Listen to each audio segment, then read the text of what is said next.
하나님께서 오늘 저희 공동체에 주시는 말씀입니다. 누가복음 22장 39절에서 46절. 누가복음 22장 39절에서 46절. 예수께서 나가사 습관을 쫓아 갈람산에 가시매 제자들도 쫓았더니 그곳에 이르러 저희에게 이르시되 시험에 들지 않기를 기도하라 하시고 저희를 떠나 돌 던질 만큼 가서 무릎을 꿇고 기도하여 가라사대 아버지여 만일 아버지의 뜻이거든 이 잔을 내게서 옮기시옵소서. 그러나 내 원대로 마옵시고 아버지의 원대로 되기를 원하나이다 하시니 사자가 하늘로부터 예수께 나타나 힘을 돕더라. 예수께서 힘쓰고 애써 더욱 간절히 기도하시니 땀이 땅에 떨어지는 핏방울같이 되더라. 기도 후에 일어나 제자들에게 가서 슬픔을 인하여 잠든 것을 보시고 이르시되 어찌하여 자느냐 시험에 들지 않게 일어나 기도하라 하시니라.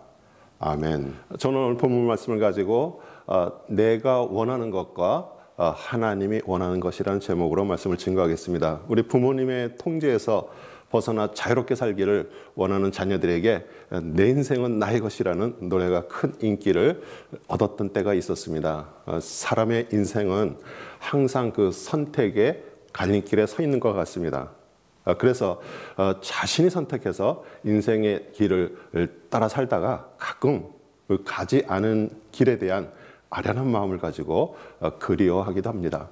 여러분과 저는 예수 그리스도에 대한 복음을 듣고 그리스도를 구원자로 믿고 선택을 하고 인생을 살아갑니다. 그러나 내 인생은 나의 것처럼 생각하고요. 항상 주도권을 자신이 지고요. 자신이 원하고 마음에 끌리는 대로 선택을 하면서 살아갑니다. 나이가 점점 들어 과거를 이렇게 돌이켜보면 잘한 선택도 있었지만 대부분 잘못된 선택으로 시간과 돈을 낭비했던 것을 인정할 수밖에 없습니다. 내가 아직 내 인생의 주인이고 하나님은 나를 도와주시는 분 정도로 이렇게 생각을 합니다. 성경에 우리에게 생명을 주는 정말 중요한 말씀 많이 있지만 내 원대로 마옵시고 아버지의 원대로 하옵소가 정말 가장 중요한 말씀이라고 저는 생각합니다. 인간의 몸을 입고 오신 예수님도 공생의 마지막 사역 중에 제자들에게 여러 번 자신이 예루살렘에 가서 죽으실 것을 말씀하셨고 마지막 밤에 겟세마네 동산에서 제자들과 기도하러 갔습니다. 죽음의 잔을 옮길 수 있으면 아버지께 옮겨달라고 말하면서 하나님 아버지의 원대로 해달라고 기도하셨습니다. 그 예수님의 마지막 기도 속에 여러분과 저에게 주시는 메시지를 듣고요. 매 순간 그 하늘 아버지가 원하시는 것을 선택하기를 주님의 이름으로 축원합니다. 39절 예수께서 나가사 습관을 쫓아 감난산에 가심에 제자들도 쫓았더니 습관을 쫓아 제자들은 예수님과 같이 자주 감난산 겟세마네 동산에서 기도를 하러 다녔는데 그날은 좀 분위기가 다른 날과 좀 달랐습니다. 마태는 마태복음 26장 38절에 이에 말씀하시되 내 마음이 매우 고민하여 죽게 되었으니 너희는 여기 머물라 나와 함께 깨어 있으라 하시고 3년 6개월 동안 같이 먹고 같이 자고 사역을 다시 다니면서 그 예수님의 입에서 한 번도 들어보지 못한 그런 고민과 죽음이라는 말이 나오자 제자들은 어리둥절하면서 그 며칠 전에 일어났던 사건들을 생각해 보았습니다. 죽은 나사로를 살리시는 기적을 통해 많은 유대인들이 예수님을 믿고 따를 때 자신들이 기적을 베푸시는 그 예수님의 측근이 된 것으로 우쭐거리고 신이 났습니다. 또 나사렛 누이 동생 마리아가 향유 옥합을 가지고 와서 예수님의 발에 부어 향기가 진동할 때 이게 웬 낭비냐고 핀찬을 주자 나의 죽을 것을 예비한 것이라는 그 예수님의 말이 조금 마음에 걸렸습니다. 그러나 예루살렘 성에 그 나귀 새끼를 타고 들어가실 때 모든 백성이 나와 호산나 다윗의 자손이여 그 외치는 순간 스가랴 선지자 예언했던 말씀이 떠올랐습니다. 9장 9절 시온에 따라 크게 기뻐할지어다. 예루살렘에 따라 즐거이 부를지어다. 보라, 내 왕이 내게 임하시나니 그는 공의로우시며 구원을 베푸시며 겸손하여서 나귀 새끼를 타시나니 나귀 작은 것 곧 나귀 새끼니라. 이제 예수님이 그 세상 왕으로 등극할 때가 가까웠다라고 이렇게 흥분했고요.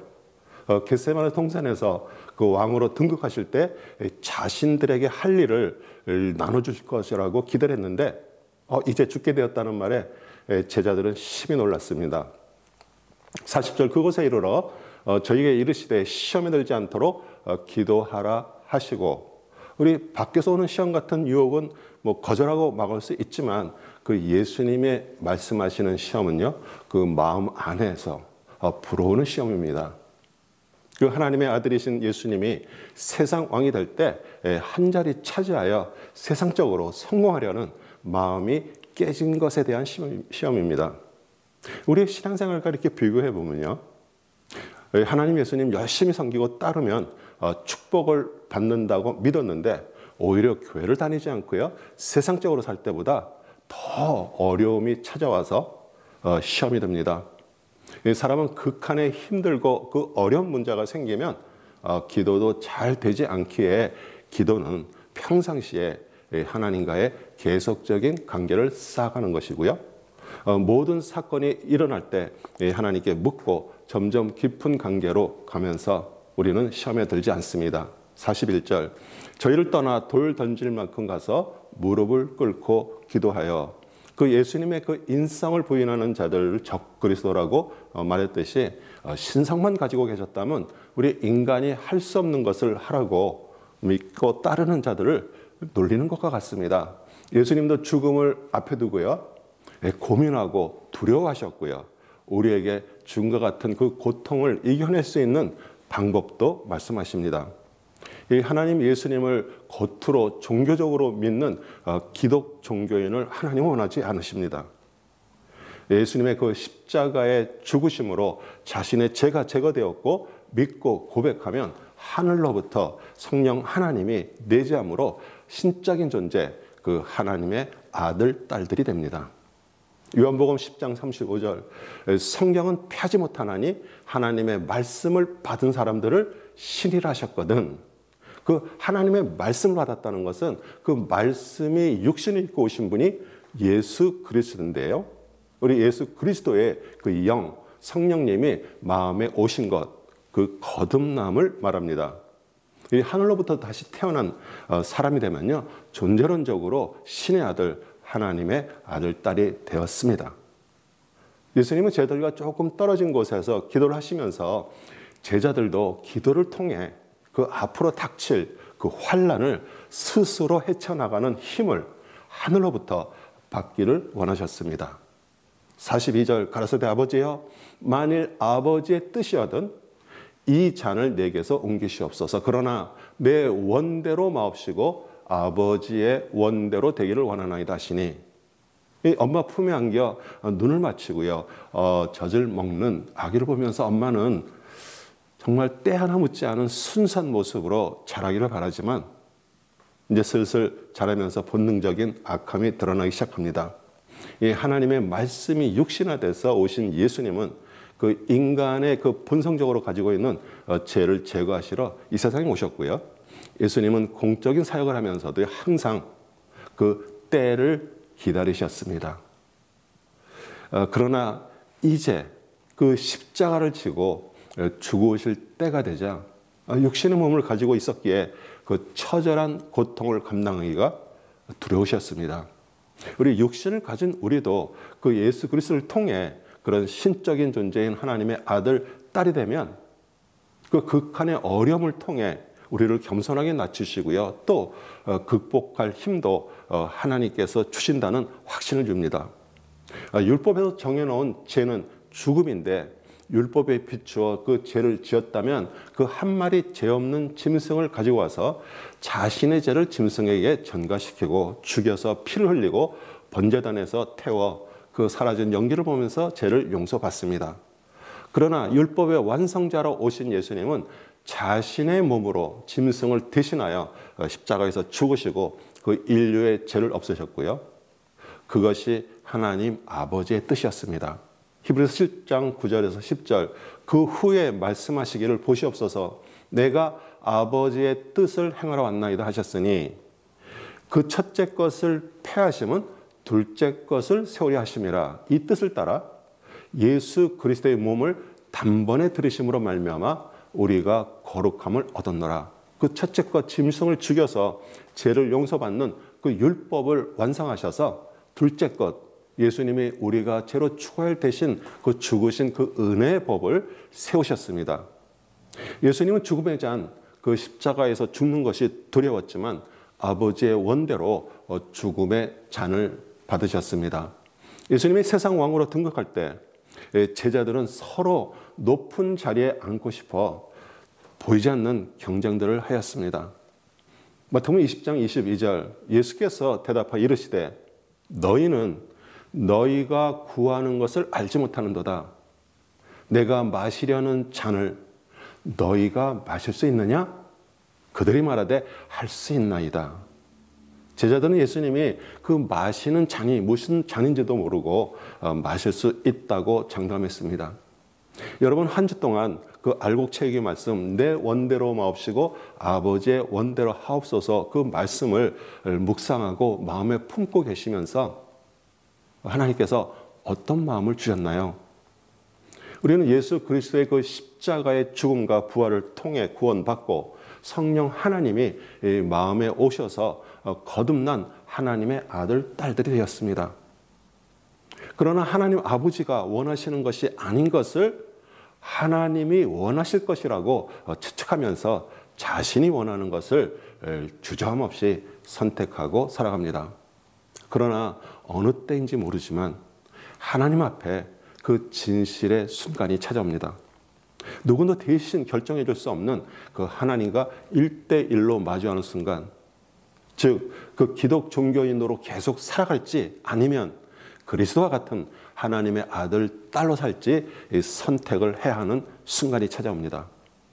즉 종교적 행위로 그 무늬만 성도였지 아직 구원받은 그 하나님의 자녀가 아닌 것이 드러나는 순간이 옵니다. 이제 자신이 원하는 것이 아니라 하나님 아버지가 원하는 것을 할 수 있게 하나님께로 받은 그 자유의지를 하나님께 다시 드리면 하늘로부터 놀라운 능력이 내려옵니다. 43절 사자가 하늘로부터 예수께 나타나 힘을 돕더라. 이 사자 헬라 앙겔로스는 천사를 말하고요. 하늘로부터 내려와 예수님을 강건하게 도와주십니다. 제가 기독 종교인이 아니라 하나님의 아들, 딸이 되는 것을 강조하는 이유는 하나님의 자녀를 돕기 위해서 하나님께서 천사를 만드셨기 때문입니다. 유대인들은 전통적으로 천사 숭배 사상이 있었고요. 천사를 두려워하고요. 섬겼고요. 사도 바울은 천사 숭배의 마음을 뺏기지 말라고 경계했습니다. 골로새서 2장 18절 아무도 꾸며낸 겸손과 천사 숭배를 이유로 너희를 정죄하지 못하게 하라. 그가 그 본 것에 의지하여 그 육신의 생각을 따라 헛되이 가장하고 히브리서는 또 천사보다 뛰어난 그리스도에 대해서 설명합니다. 1장 6절에서 7절 또 그가 맏아들을 이끌어 세상에 다시 들어오게 하실 때에 하나님의 모든 천사들은 그에게 경배할지어다 말씀하시며 또 천사들의 가연하는 그는 그의 천사들을 바람으로 그의 사역자들을 불꽃으로 삼으시니라 하셨으되 그 예수님의 십자가의 죽음을 내 죽음으로 받아들이고 그 영접하고 구원받은 그 하나님의 자녀가 되는 그 진실의 순간에 하나님이 원하시는 삶을 살기로 마음에 결정하면 하나님은 모든 환경, 모든 사람, 모든 천사까지 동원해서 지키시고 보호해 주십니다. 저 역시 정말 생사가 달려있던 순간 하나님께서 천사를 통해서 도와준 경험이 있었고요. 여러분도 역시 많은 경험들이 있으실 것입니다. 44절 예수께서 힘쓰고 애써 더욱 간절히 기도하시니 이 땀이 땅에 떨어지는 핏방울 같이 되더라. 겟세마네 동산에서 마지막 기도는요. 모든 복음서에서 나오는데 이 말씀은 누가복음에서만 나옵니다. 그 의사였던 누가는 그 예수님이 얼마나 극심한 스트레스를 받았는지를 표현했는데 그 땀이 핏방울같이 되어 떨어졌다는 것을 그 의학적으로 혈안증이라고 불리는 상태입니다. 사람이 심하게 스트레스를 받으면요, 그 땀샘에 있는 그 모세관을 그 파괴하는 화학 성분이 나와 땀샘으로 소량의 피가 흘러 들어가게 되는데, 가끔 사람들이 심한 스트레스를 받을 때 그 눈 안에 피가 고여 있는 것과 같은 경우입니다. 아담이 선악을 알게 하는 나무 실과를 따먹었다는 것은 창조자와 그 피조물의 경계를 스스로 허물고 하나님과 같이 대려했기에 육신으로는 살았지만 영으로는 죽은 상태가 되었고요. 그 후에 하나님께서 저주하신 내용입니다. 창세기 3장 19절, 내가 흙으로 돌아갈 때까지 얼굴에 땀을 흘려야 먹을 것을 먹으리니 내가 그곳에서 취함을 얻었음이라. 이는 너는 흙이니 흙으로 돌아갈 것이라 하시니라. 그 에덴 동산의 모든 것이 주어진 상태에서 이제는 사람이 땀을 흘리는 노동을 해야 그 먹을 것을 얻게 되는 그 저주를 말합니다. 예수님의 땀에 섞여 흘리신 피는 그 인간의 저주를 해결하실 것을 미리 보여주신 것입니다. 그래서 예수 그리스도를 통해 구원받은 하나님의 자녀들은요, 그 일하는 노동이 저주가 아니라 기쁨인 것이에요. 우리 안식일의 주인이신 예수님이 안식일의 병자를 고치자 그 제사장 바리새인들이 그 율법을 어겼다고 주기도 했지만, 예수님은 아버지가 일하시니 나도 일한다 말씀하신 것처럼 그 하나님의 그 만물을 운행하시는 그 일하심으로 여러분과 제가 오늘 살아서 이곳에서 지금 예배를 드리는 것입니다. 45절 46절, 기도 후에 일어나 제자들에게 가서 슬픔을 인하여 잠든 것을 보시고 이르시되 어찌하여 자느냐, 시험에 들지 않게 일어나 기도하라 하시니라. 제자들이 슬픔에 빠진 이유가 무엇입니까? 자신들이 원하고 소망하는 일이 이루어지지 않을 것 같다는 그 절망감의 슬픔입니다.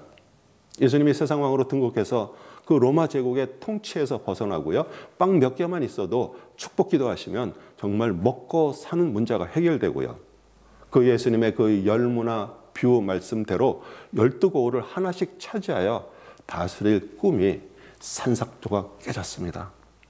그동안 예수님과 함께 기도를 해왔어도 사실 마음 깊은 곳에는 자신들이 원하는 바람을 가지고 기도를 했다는 것이 다 드러났습니다. 우리 신앙이 어릴 때 하나님께서 우리가 구하는 기도 응답해 주십니다.